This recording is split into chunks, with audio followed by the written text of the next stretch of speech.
So, this show starts off with Brock Lesnar and Paul Heyman basically coming out and saying, I told you so. I told you so. I told you so. I said he was going to cash in. Yeah, I was telling the truth.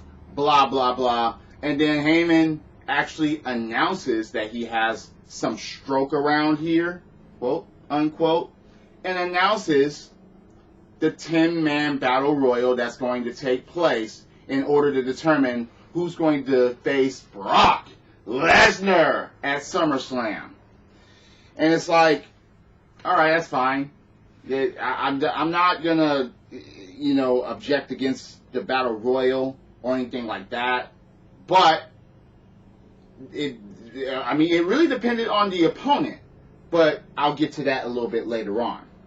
So, you have the Usos and Ricochet against Bobby Roode, Robert Roode, and the Revival. And I'm like, so, Robert Roode is back? It's not glorious anymore in my opinion, but he was mixed in that 24/7 shit shuffle. But now, he's going to be a part of the show now? I guess, I don't know. I just don't know. What, is he going to start feuding with Ricochet now? Is that going to be a thing? But anyway, the Usos and Ricochet actually win the match. But during that match, the club come out. Now, this was a pretty good skirmish. Oh, by the way, it was 2 out of 3 falls. The faces got the first fall, the heels got the second fall, and then we had an actual match after that instead of anywhere in between. But it was kind of interesting how the club comes out and a brawl takes place. And this was a pretty good brawl, if I say so myself, because everyone got some licks in, everyone got involved. The heels did stand tall, namely the club, but So, Ricochet attacks AJ Styles because, of course, Ricochet is not done with AJ Styles by any means. Ricochet was basically a transitional champion. As far as saying, you want this belt for a while? Okay, but you're going to have to give it to Styles because he really wants it too. And we don't want Styles against Joe again, so Ricochet, you're in the way, so yeah, you'll be in the record books as United States champion, at least for now, but give it to Styles. So, Ricochet attacks AJ Styles. The club, the rest of the club, Anderson and Gallows, attack Ricochet. The Usos help out Ricochet. And then, there was super kicks galore. There was attacks galore. The Revival help out. Bobby Roode helps out a little bit later on. I was just like, okay, this was a pretty good brawl. Everyone got their licks in. Everyone got their spots in. But at the end of the brawl, with all the super kicks, with all the flying around, with everything laid out like that, it was the club that the phenomenal forearm came, and Ricochet kind of flipped before the forearm landed, but I guess. And then you had the Magic Killer on Ricochet, so that was it for that second. And I was like, at least it was a good brawl, but there could have been a little bit more substance to it, because it was basically 6-on-3. So, anyway, the Viking Raiders against a couple of jobbers. Guess who wins there? Moving on. Cedric Alexander against Drew McIntyre. Now, Drew McIntyre walked straight up to him in the backstage earlier today and basically challenged him and called him out. But Cedric Alexander actually rolls up Drew McIntyre and wins the match. So, we're basically saying Drew McIntyre is done. Shane O'Mac wasn't with him. I don't know. You're trying to elevate Cedric Alexander now. It's not working. Not right now anyway. It's just not working for me. Samoa Joe against Finn Balor. Samoa Joe wins by a roll-up. So this is roll-up night? I guess. Finn Balor being rolled up by Joe? Okay.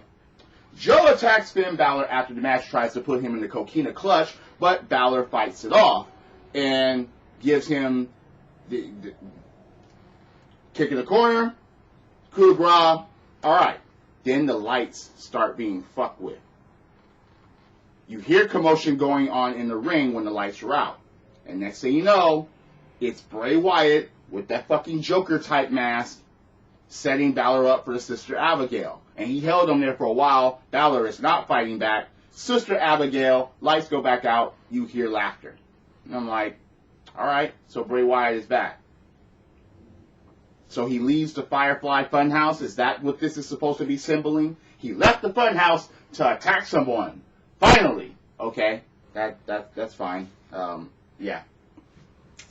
So, the Street Profits are backstage once again, and they're talking, and I'm just like, could you at least get in the fucking ring? You're not going to get in the fucking ring, then why the fuck are you getting screen time on Monday Night Raw? Backstage-wise. They had their picks on who was going to win the women's match and the men's battle royal in order to determine the #1 contenders for SummerSlam. And I'm just like, ugh. So, Drake Maverick checks into a fucking hotel. You know what? I'm going to get into the 24/7 debacle later. But anyway, you had Zack Ryder against Mike Kanellis. Wow. In Long Island, Zack Ryder gets to wrestle in front of his home crowd, even with a jobber entrance. Then you have Maria in the back talking about she's going to wrestle. I will have a more chance than you do, even pregnant. And I'm just like, oh, the emasculation continues. And I'm just like, this is sad. This is really... I thought they were supposed to be about love. I thought they were supposed to be about, oh, yeah, we love. And now it's pregnant. And I don't even know if you did it. You didn't put your dick in me. And I have a baby now, and I can do things better than you. You're worthless. I'm just like, come on, man. It's stupid to me. I just think that is stupid to me. But anyway, she said that she wanted to wrestle Maria Kanellis, but Zack Ryder basically beats Mike Kanellis, giving him the fucking Rough Rider and pinning him. And Maria's like, you see, our baby would have had more chance. No, my baby would have had more chance. I'm just like, oh, God, that's just... Anyway. So, the club faces Lucha House Party. But it's funny how during the match, Ricochet actually comes out through the crowd and attacks AJ Styles. But there was no disqualification. It was just a six-man tag, right? There wasn't... As far as I saw, or as far as I knew, there wasn't any type of no disqualification or anything like that. Anyway, I just didn't get that. I'm like, why is there no DQ right now? But the club actually wins, and I'm like, okay, that's common sense, but I just didn't understand why there was no disqualification when Ricochet attacked AJ Styles. So, you have a fatal four-way for who's going to determine who's going to face Becky Lynch at SummerSlam. Natalya, Naomi, Carmilla, and Alexa. Yeah, this roster is spread way too thin. Wow. Do you miss Sasha Banks yet? I mean, that's just a question. I'm just going to put it out there. Do you miss Sasha yet? But anyway, Alexa eliminates Carmilla in roll-up fashion. And then you have Natalya that eliminates Naomi. And I'm like, damn it. You're going to have Alexa challenge Becky Lynch after she just got done challenging Bayley. Seriously? Are you going to fucking do this, WWE? And then you have Nikki Cross cheering on her best friend, Alexa Bliss. I'm just like, stay off the mic. Stay off the mic. Get. Ugh. But Natalya ends up winning. And I'm like, seriously?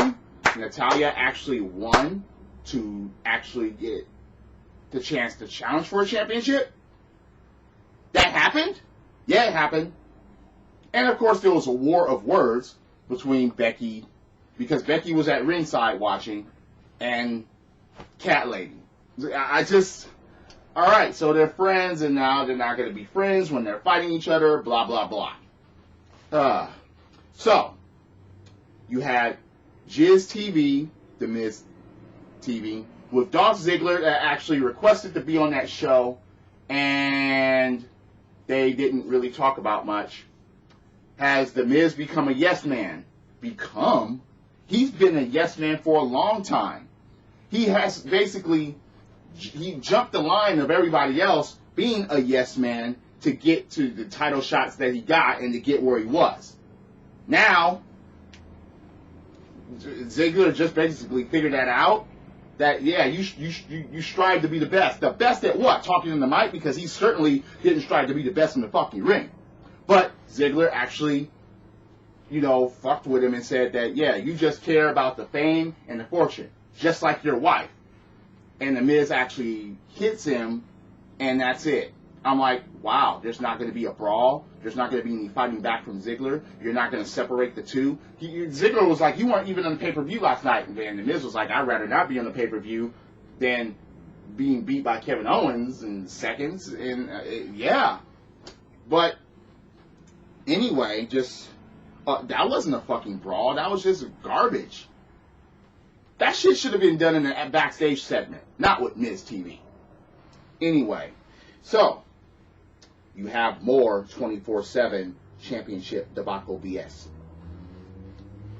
Drake Maverick checks into a fucking hotel room. You know, I'm already sick of this. I'm sick of the 24/7 shit. Because as soon as you saw that, you're like, yep, it's going to happen. Title's going to change hands. And R-Truth, he gets up. Oh, goodness. He gets up in the room service somehow with a referee. And Drake Maverick has on the 24/7 belt and the dun-da-duns, draws. They're finally going to consummate their marriage, quote unquote.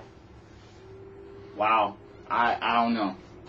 Funniest thing about it is, R-Truth rolls him up for a 2 count. Drake Maverick kicks out. And then R-Truth covers him again for a 3 count. And wins the championship again. So, Drake Maverick lost the championship in his dun-da-duns. Yeah, sorry, I'm sick of this already. I'm just sick of it. So, Seth Rollins actually wins the 10-man Battle Royal to challenge Brock Lesnar. There are certain confrontations that happened during this Battle Royal here, because who'd have thought that Big E would actually give the big ending to Braun Strowman? That actually happened. Baron Corbin got jumped by Seth Rollins, Braun Strowman, and Roman Reigns. I was just like, okay, that was pretty funny.